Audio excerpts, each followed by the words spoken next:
বাংলাদেশ ব্যাংকের গভর্নরের সাথে বৈঠক করছেন এডিবির প্রতিনিধি দল। এই মুহূর্তে বাংলাদেশ ব্যাংকে আছেন সহকর্মী সেলিয়া সুলতানা। বিস্তারিত জেনে নিচ্ছি তার কাছে। সেলিয়া, আলোচনার বিষয়বস্তু নিয়ে কোনো তথ্য আছে কিনা জানাবেন। কিছুক্ষণ আগে কিন্তু আমরা দেখেছি এডিবির যে কান্ট্রি ডিরেক্টর তিনি এসে পৌঁছেছেন এডিমন গংটিং, এবং তিনি কিন্তু একটি বিষয় আমাদেরকে এখন পর্যন্ত আমরা যতটা জানতে পেরেছি সেটি হচ্ছে মূলত ব্যাংক খাত সংস্কারের জন্যই কিন্তু এই সংস্থাগুলোর কাছে, আর্থিক সংস্থাগুলোর সাথে কিন্তু আলোচনায় বসছে। এর আগে কিন্তু সকালবেলায় আমরা দেখেছি বিশ্ব ব্যাংকের সাথে আলোচনায় বসেছে। সেখানে কিন্তু বলা হয়েছে যে বিশ্ব ব্যাংকের কাছ থেকেই ব্যাংক খাত সংস্কারের জন্যই কিন্তু $1 বিলিয়ন পর্যন্ত পাওয়া যাবে। ঠিক একইভাবে ব্যাংক খাত সংস্কারের উদ্দেশ্যেই কিন্তু আমরা দেখছি যে বিকেলে এসে এডিমন গিন্টিং তিনি আলোচনা বসছেন গভর্নরের সাথে, এবং সেখানে কিন্তু বলা হচ্ছে যে 3 ধাপে $130 কোটি চাইবে বাংলাদেশ ব্যাংক।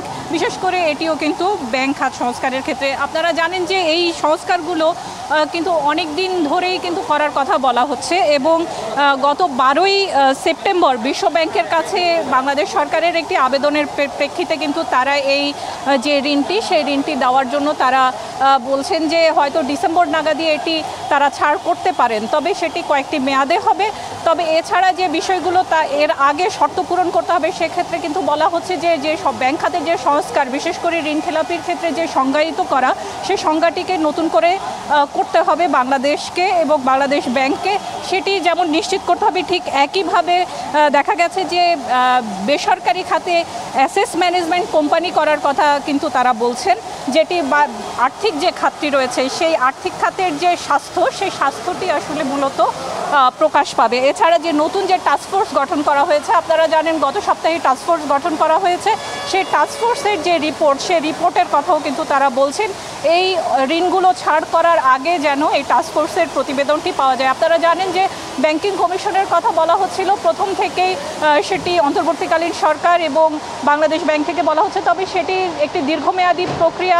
সেখানে ব্যাংকিং কমিশন যখন করা হবে তখন তারা যে বিষয়গুলো পরামর্শ দিবেন সেটি আবার পুনরায় সেটি ইমপ্লিমেন্ট কীভাবে করা হবে সেটি একটি দীর্ঘমেয়াদী প্রক্রিয়া চলে যাবে। সেক্ষেত্রে টাস্কফোর্স গঠন করার কথা বলা হচ্ছে বিভিন্নভাবে, এবং সেই জায়গায় কিন্তু 3টি বিষয়কে গুরুত্ব দেওয়া হচ্ছে।